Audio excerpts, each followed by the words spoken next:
आपलं स्वागत. पाहूयात आजच्या ताज्या घडामोडी.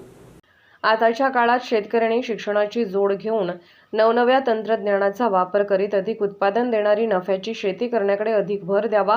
ऊसासोबत इतर लाभदायक आंतरपिके घेऊन शेतकऱ्यांनी स्वावलंबी बनावे असे आवाहन येथील चिदानंद कोरे सहकारी साखर कारखान्याचे आधारस्तंभ व KLE संस्थेचे कार्याध्यक्ष डॉक्टर प्रभाकर कोरे यांनी केले.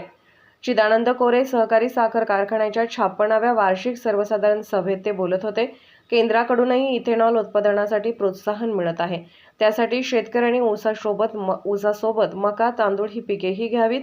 शिक्षण घेऊनही आधुनिक तंत्रज्ञानाच्या वापराने उत्तम शेती करता येते हे आजच्या युवा पिढीने सिद्ध करणे आवश्यक असल्याचेही त्यांनी सांगितले. यावेळी माझे विधान परिषदेचे सदस्य महांतेश कवटगिमठ बोलताना म्हणाले, सहकारी तत्वावर शेतकऱ्यांचे कल्याण कसे करता येईल हे चिदानंद कोरे कारखान्याने दाखवून दिले आहे. त्याची क्षमताही वाढवण्यात आली आहे. रोज 10,000 टन ऊसाचे गाळप करून आधुनिक तंत्रज्ञानाच्या व्यवस्थापनावर कारखाना कार्यरत आहे. शेतकरी स्वावलंबी जगण्यासाठी ऊस पिकांच्या आविष्काराचा स्वीकार करणे आवश्यक आहे असे सांगितले.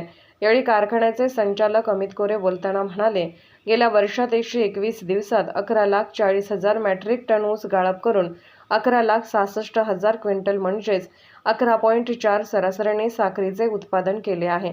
यानुसार FRPचा दर 3,500 होत असला तरी प्रत्यक्षात FRP पेक्षा 275 रुपये दर जास्त दिला आहे. 60 लाख लिटर इथेनॉल, 10 कोटी युनिट वीज उत्पादन केले आहे. अपघात विमा 10 लाखावरून 15 लाख रुपये केला असून पुरवठा करणाऱ्या शेतकऱ्यांना अधिक लाभ मिळू शकतो, तर ऊस पुरवठा न करणाऱ्यांना केवळ 1 लाखाचा लाभ मिळू शकतो. 500 किलोवॅट सोलार निर्मितीचा प्रोजेक्ट बसवला असून मळपाणी निचरा करण्यासाठीही उपक्रम राबवण्यात येत आहे. किसान बाजारच्या 8 शाखा असून त्या 15 करण्याचा विचार केला जात आहे. वजन काटाही 10% डिजिटल केला जात असून कुणीही वजन काट्यात तफावत दाखवल्यास 5 लाखाचे बक्षीस देणार असल्याचे त्यांनी सांगितले. यावेळी कारखान्याचे अध्यक्ष मल्लिकार्जुन कोरे अध्यक्षस्थानावरून बोलताना म्हणाले, साखर कारखान्याला सतत ऊस पुरवठा करून अनेक विमा योजना तसेच आरोग्य योजना यासह मिळणाऱ्या आधुनिक तंत्रज्ञान, खते, उपकरणे या सर्वांचा लाभ शेतकऱ्यांनी घ्यावा. सलग ऊस पुरवठा करीत असल्याचे शेतकरी अधिकाऱ्यांकडून पत्र घेऊन आल्यास अशांना बँकेच्या माध्यमातून बिनव्याजी उचल देण्याची सोय करण्यात आली असल्याचे सांगितले.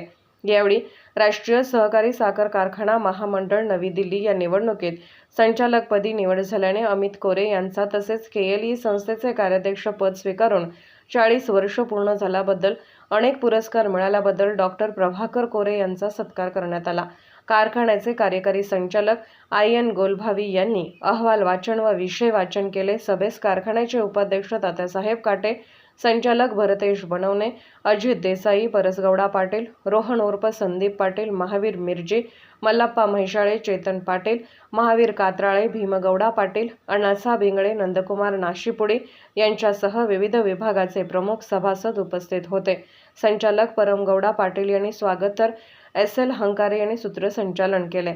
NS हिरेमठ यांनी आभार मानले. SB न्यूजसाठी इंगळीहून राजू कोळी.